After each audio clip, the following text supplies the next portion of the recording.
Haayekuu naga jirtanii daawwattoota koof kabajamtoota koof akkuma jirtanii nagaa keessa jiraadha. Isiniin jedha ashitti tiyuu biratti yeroo baay'ee wanti haasofnu waan biizinasiitii fi waan miidhamoota obboleewwan keenyarra ga'ee tokko tokko haasofna.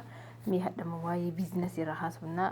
Ijoolleen keenya mana kana sabskiraayib, fooloo, sheer gochuu hin dagatina, koomantii illee gochuu hin dagatina.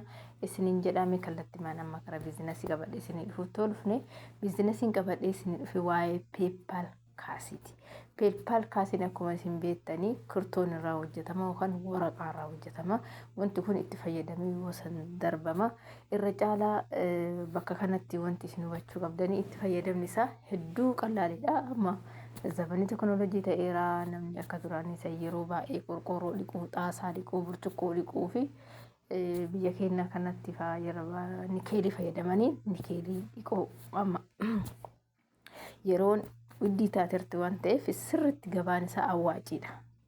Uummata akka leewwannumaan gaafachiisu. Kanaaf jecha ijoolleen keenya faayidaan isaa tokko lama dhamee waan lakkaa'amee dhumu miti. Manni barumsaa hin barbaada, hospitaalli hin barbaada, bakka baay'ee barbaada. Bakki namni keessumaan hin barbaada, manni hoteelaa hin barbaada, manni bunaa hin barbaada. Banummaan peepaalii waraqaa kana hin barbaanne, kirtoonii kana hin barbaanne hin jiru.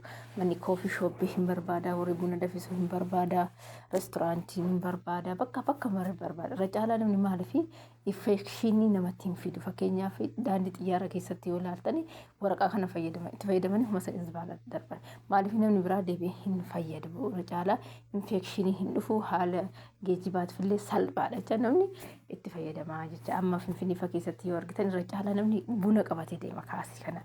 Salphatee jecha namni akka duraanii san taa'ee buna dhugaa siniidhaan qabadhee dhugaa jedhee yaadda. Makiina ofii keessa taa'ee isa qabatee karaa fi bu'aa buna fi nagaan dhugaa deemaa jechuudha.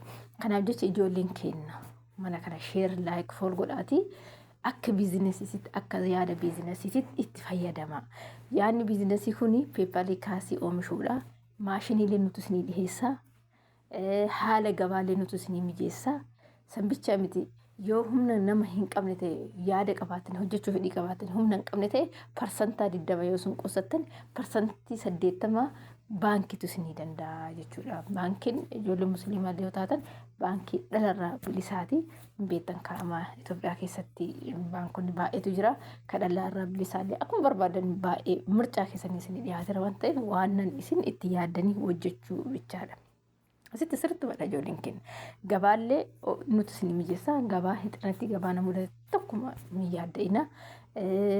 Hirrakkadhaa keessa seenee galtee isaa nan gadhu dhufulee waan tokko yaadda'ina. Maashinii nuti isin dhiheessaa haala gabaa nuti isin dhiheessaa isin parsantii 20 bicha qusachuu. Kanaaf jecha ijoolleen keenya keessattuu bakki kanaan isinitti xiqqoo eeruu qaqqabuu barbaadu. Ati mucattiin sagalee kiyya kana dhageettu. Obboleessa biyyaa qabdu, obboleetti biyyaa qabdu. Dubaay geessu, Suudii geessu, Kaatar geessu bichaa miti gaheen kee. Biyya keessatti hojjechuudha. Yeroo ammaa kana jiran bakki muruyyuu dadhabbiidha, aduudha biyyaan ba'a. Hunduu kennan beekna. Kanaaf jecha biyya keessatti ati maashinii kana parsantaa 20 qusatte yoo bittee fi inni humnaa yoo hirmaate walitti sheer ordarii taatanii jechaadha. Kanaaf jecha haala nuti isin mijeessaa, koomentii godhaa, na barreessaa, na dubbisaa.